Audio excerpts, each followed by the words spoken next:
Hello, I'm Derek Harding, the Project Director of the Courseware for History Implementation Consortium, or Chic project, and this is my colleague Richard Hall, the Project Manager.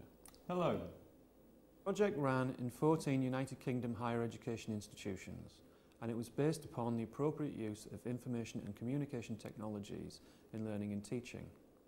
The video has been produced to help people who want to put educational materials online.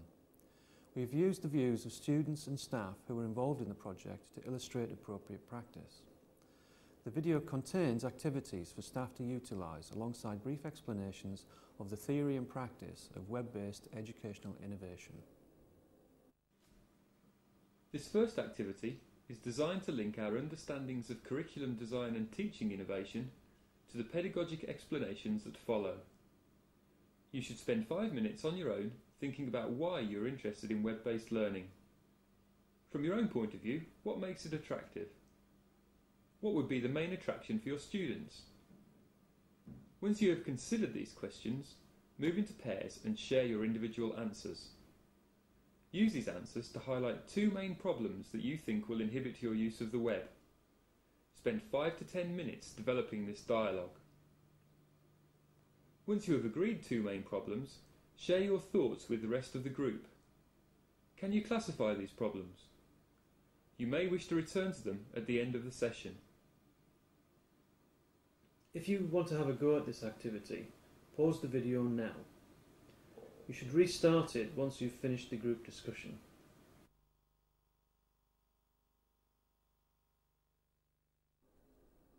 There are likely to be several categories of issues developed, such as the technical aspects of innovation, the quality and relevance of web-based materials, and the effects on student support and the learning environment.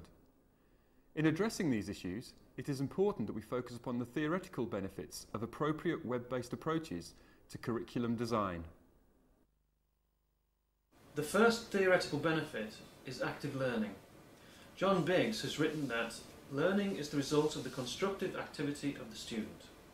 Teaching is effective when it supports those activities appropriate to understanding the curriculum objectives. It's important that course design enables the students to master not only subject content, but also cognitive processes.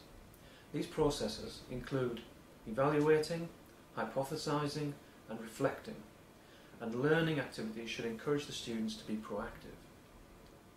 A major element in promoting active learning is the relevance of the learning activities to the curriculum outcomes.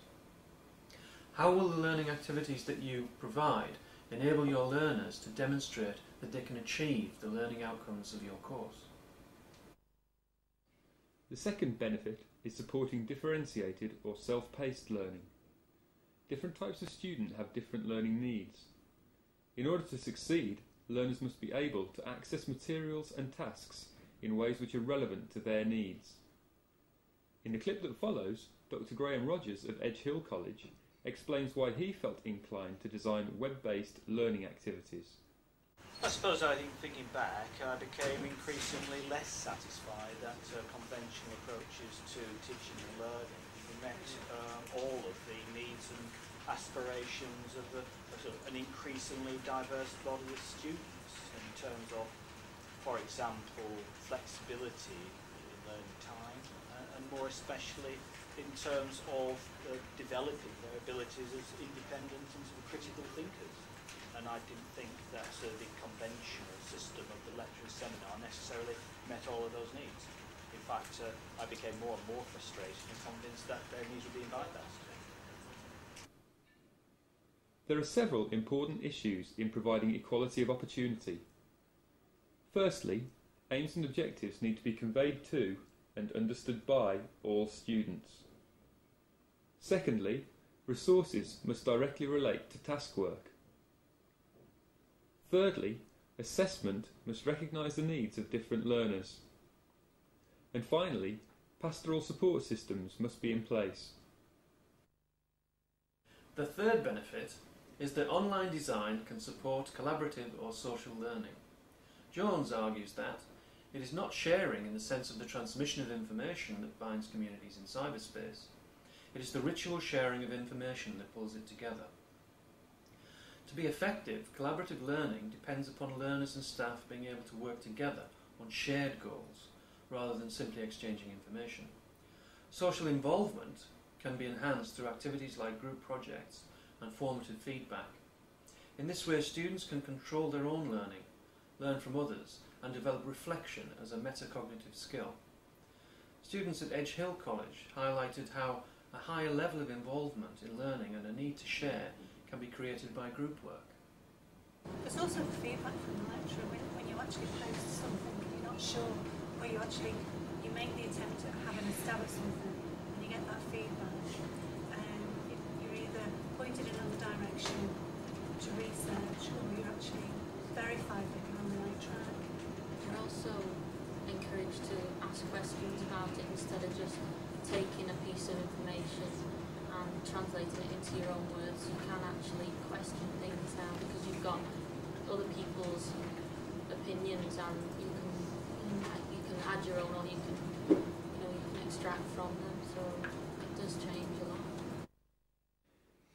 The final benefit flows from the first three. This is the support for deep-level learning and critical reflection. Entwistle argues that deep-level learning involves a desire to understand material and to interact with it. In this way, new ideas are related to previous knowledge and experience, and conclusions are drawn. Through an examination of the logic of particular arguments, learners begin to critically reflect on their understandings. It is crucial that students do not merely identify content or cover specific topics. Deep-level learning empowers learners to hypothesize, generalize, reflect, apply, integrate, analyze, and explain. The 4 points noted here are interconnected. If they are built into the learning environment, they can allow students to analyse and criticise information and understanding. Our next activity is designed to help you think through these theoretical issues. Firstly, spend 5 minutes in pairs discussing the validity of one of the following statements. A lot of students prefer traditional methods because they find information technology too labour intensive and they're quite lazy and passive. Conventional approaches to teaching and learning do not meet all of the needs and aspirations of an increasingly diverse group of students. These are quotes from staff involved in the Chic project. From your own experience, do you agree or disagree with the statement? From your own practice, do you have an example that illustrates the point of the statement? In pairs, you should spend 5 minutes noting one online method that would enable you to overcome this problem.